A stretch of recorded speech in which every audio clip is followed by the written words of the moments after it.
All right, we are excited to be here. And Tim kept the introduction a minute and a half shorter, so it gives us an extra minute and a half to talk, because we've got a lot to share with you this afternoon. When you can take a complete dental clinic in 3 to 4 50-pound bags carried anywhere in the world, like you see here in Bangladesh, and you can do dentistry comfortably and safely, the world is open to you. So Diane and I want to share with you about our joy of serving around the world. And why are we talking about serving today? It's because we're at the ICD convention, and everything that you hear about the ICD is about service. I mean, their mission emphasis is on service. They talked about their vision is serving others worldwide. One of their main 3 core values is service, and their motto is serving others. You can see the stuff up here, all about the ICD. So we're all about service. And we want to congratulate all of you who are here, because you've all been successful.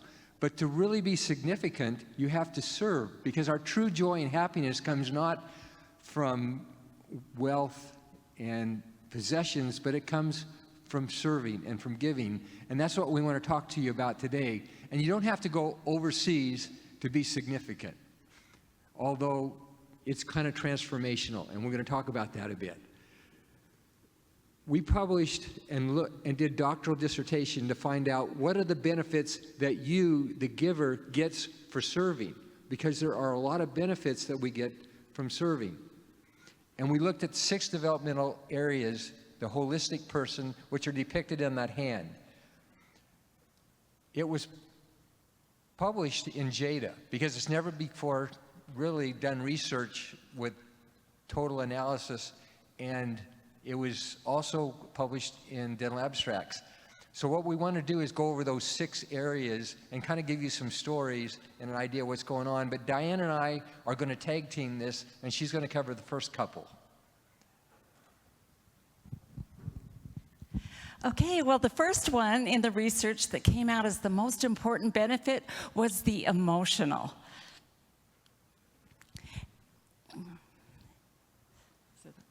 Okay, good. Thank you. And who wouldn't want to have all of these wonderful things happen in their life? And we are in the most amazing profession of such joyful impact on people. Think about this little 14-year-old girl that came into our clinic in Guatemala looking like that. And by the end of the procedures, she looked so much better and so happy. And think about experiencing the joy of giving.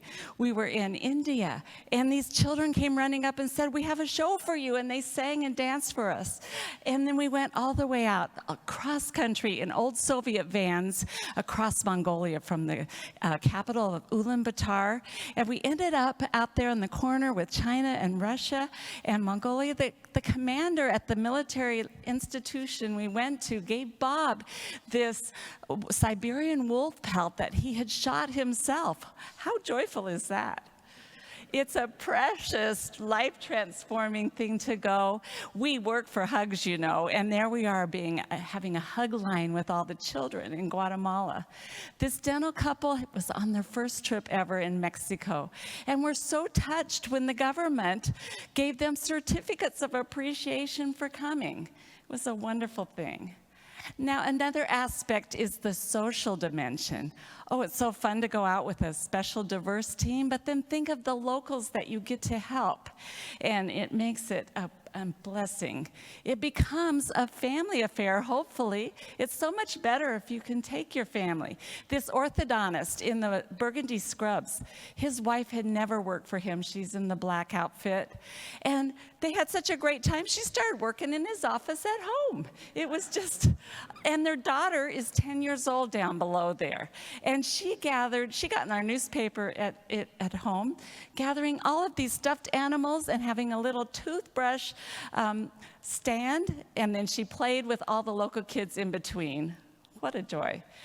This is a dentist in the blue scrubs on the top with his teenage daughter in Dominican Republic.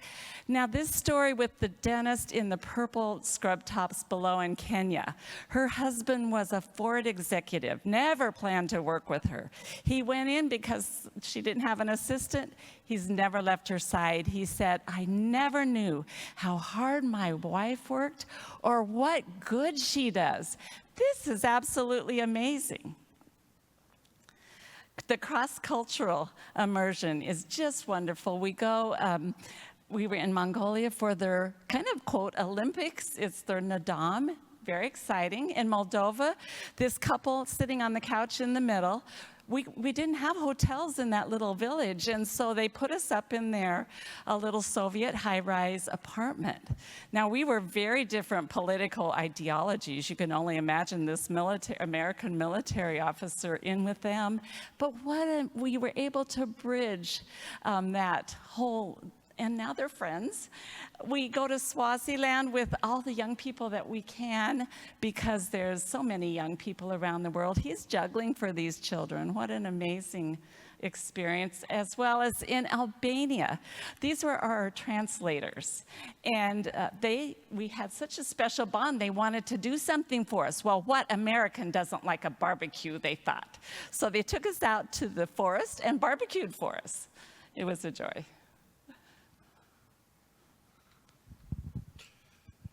I get to talk to you about the intellectual side.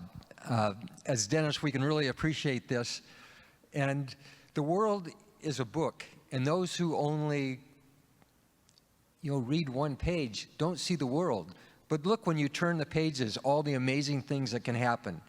We're in a yurt. If you've ever done dentistry in a yurt, and helping the people there, being so close to a fresh lion kill in an open Jeep, and having lemurs crawl on your shoulders, riding camels around the pyramids.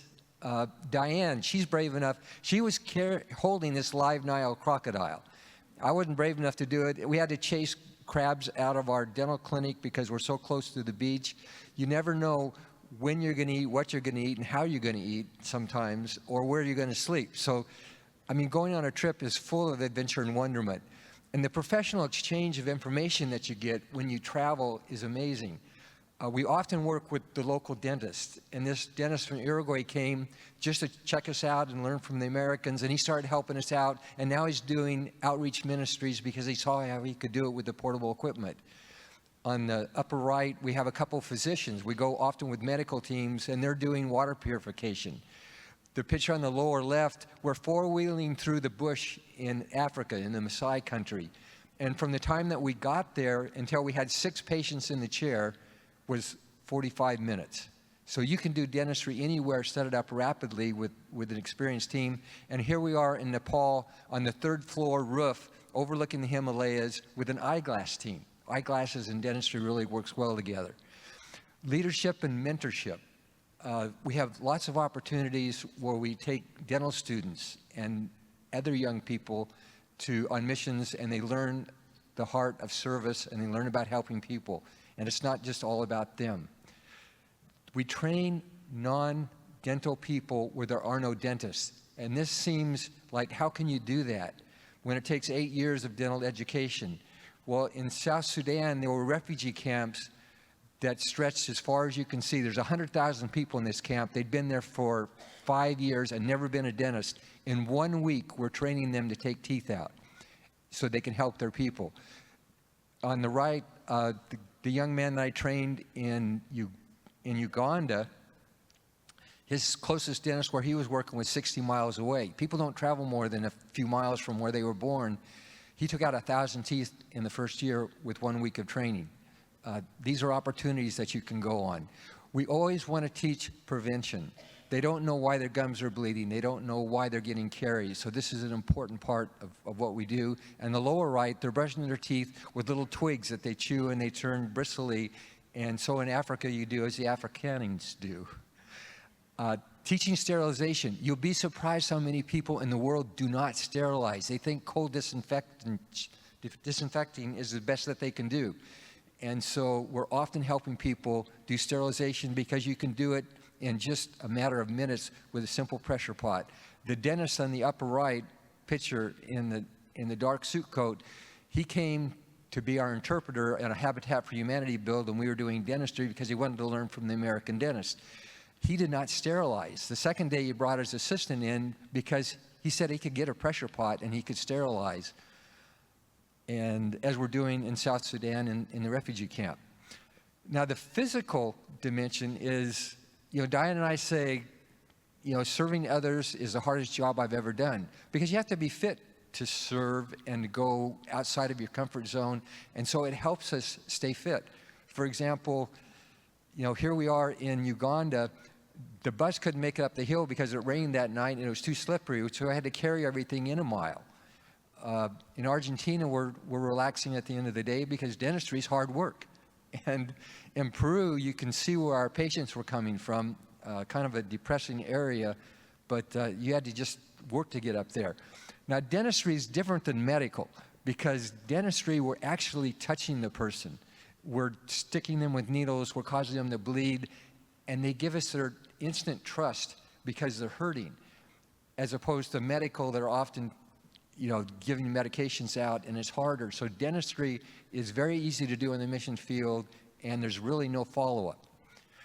So when you can do this in 20 minutes to 30 minutes and actually save teeth and give people hope, there's a big high. It just physically makes you feel great when you can help people like this. Okay, another dimension is the moral. And that's real important these days. We're emphasizing it so much, which I'm glad in our society, to give respect to all people and justice wherever we can improve that. But as you go, of course, you're going to encounter a lot of international kind of moral issues. As we mentioned, the South Sudanese, we were with the United Nations there with those refugee camps. Okay, so in Moldova, once again, here, Bob had been in the military. We go to the park, and here is a tank that he used to do target practice against in the Army.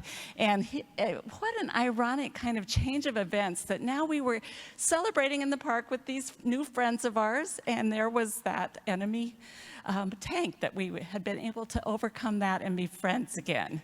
In Turkey, we came out of the airport to this big protective truck, and we thought, what's going on? And of course the area was being really surrounded by ISIS at that time, and so we just had to be kind of brave, and we know that we're doing good things, so we keep going.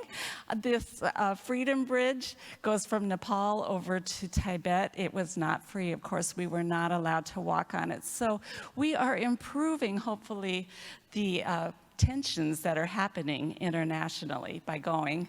This is a great repurpose of a building. A month or two before we had been there, it had been a brothel, and now it had been turned into a child development center. What a great way to celebrate that new purpose for that building.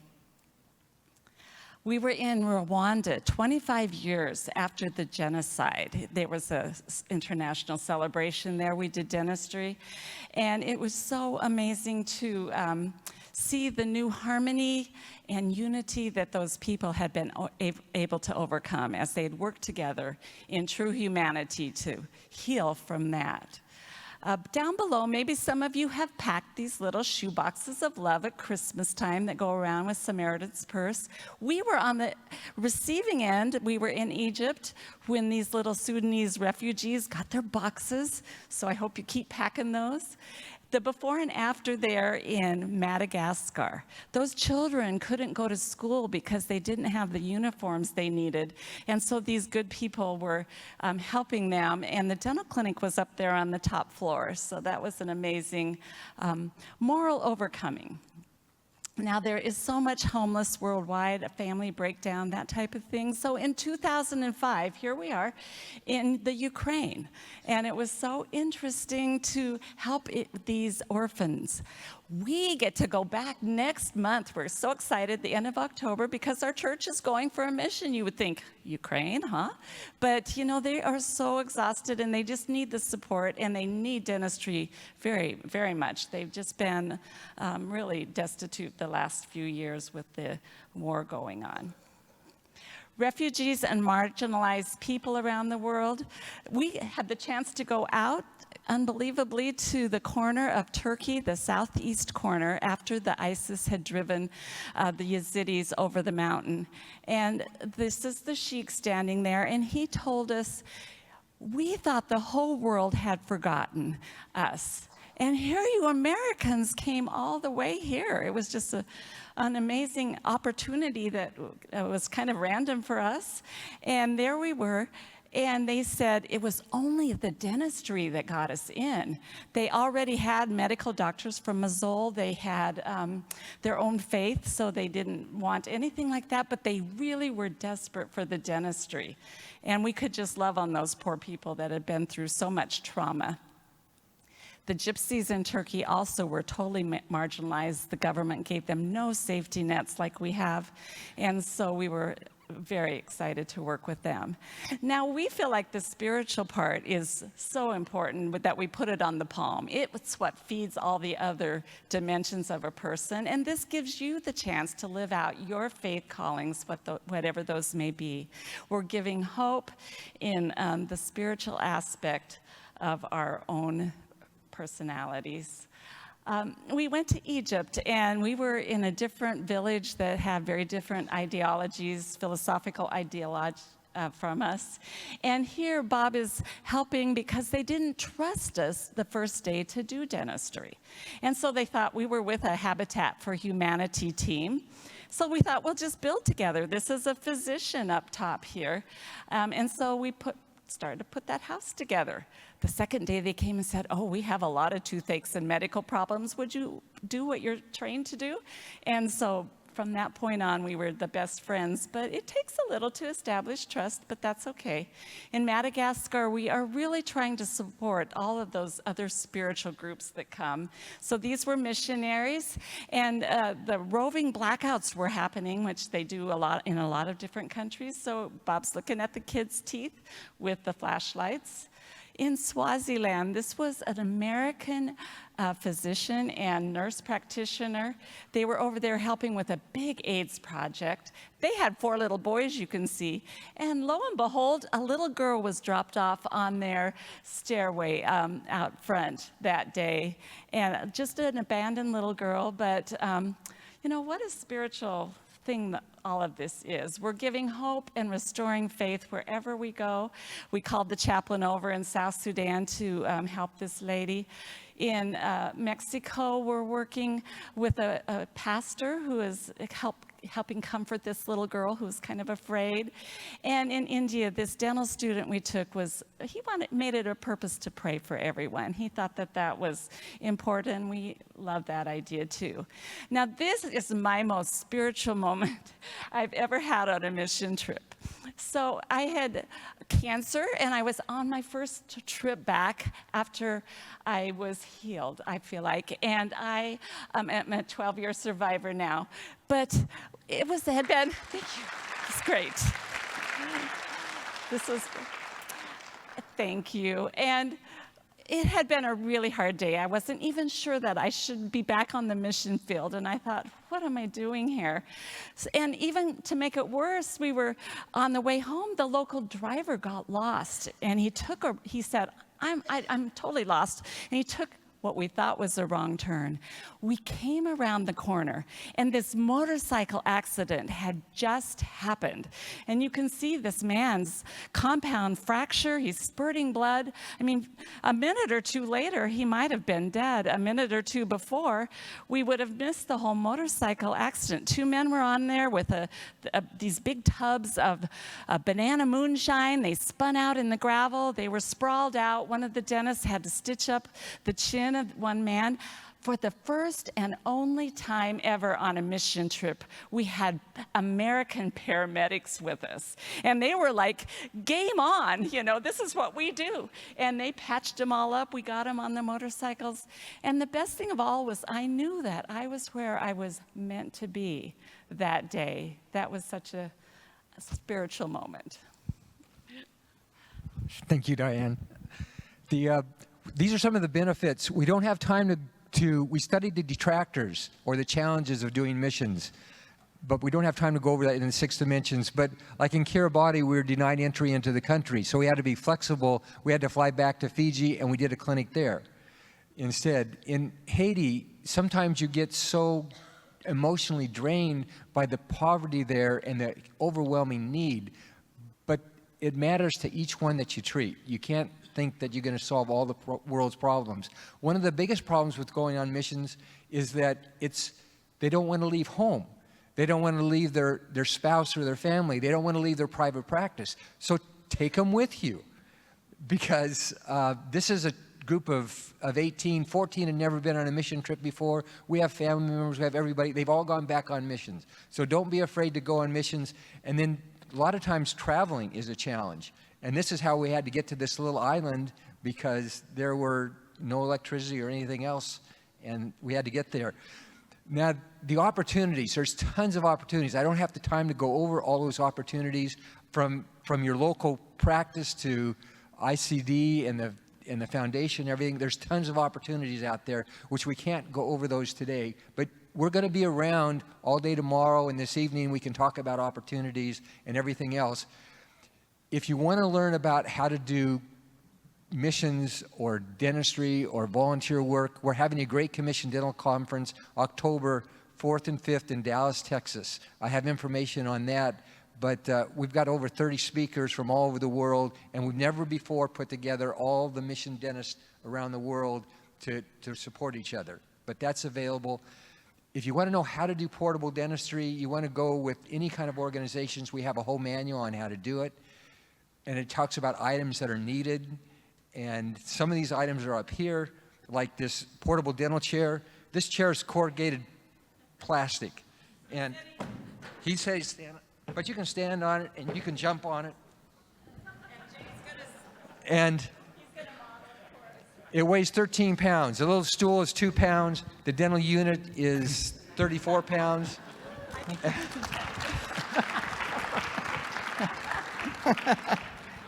So you can do dentistry anywhere. And then sterilization is so easy. There's a little pressure pot here. You know, it's $60. Used to be $40 before COVID. But it'll sterilize total time from 5 minutes to heat it, 10 minutes to pressure, and 5 minutes to cool down. You got instruments back in 20 minutes. So there's no reason that you can't sterilize. And whatever you can heat water with, you can heat the pressure pot. Here's in Ethiopia, the generator doesn't even work after electricity went out. So we got a little, how do you heat your water? It's a little coal, and they're fanning it there. But so you can always do sterilization. We want to tell you about the Christian Dental Society, and that we help people do mission work all over the world, because we have warehouses of this portable equipment, so you can do dentistry anywhere. And we also, if you need instruments, we have surgical, restorative, and hygiene instruments. And so you can serve anywhere, whether it's in the Army, helping people go, Mission Medical Clinic, private practice, hospitals, refugee camps, disaster areas, orphanages, summer camps, transition homes, street kid centers, universities. This is the dental school in India. And so the world is open to you when you can do dentistry. And what we're doing is we're serving and we're giving hope through dentistry. And this is an abused child, and it's amazing what you can do with dentistry. So we want to thank you all. We want to encourage you to serve, because it will benefit you. It will transform you. We'll be here to talk more, and we'll be out there with the booth. But we want to thank the ICD. We want to congratulate you, congratulate the ICD for all they do for their service. And thank you for letting us share our passion for serving. Yeah, yeah.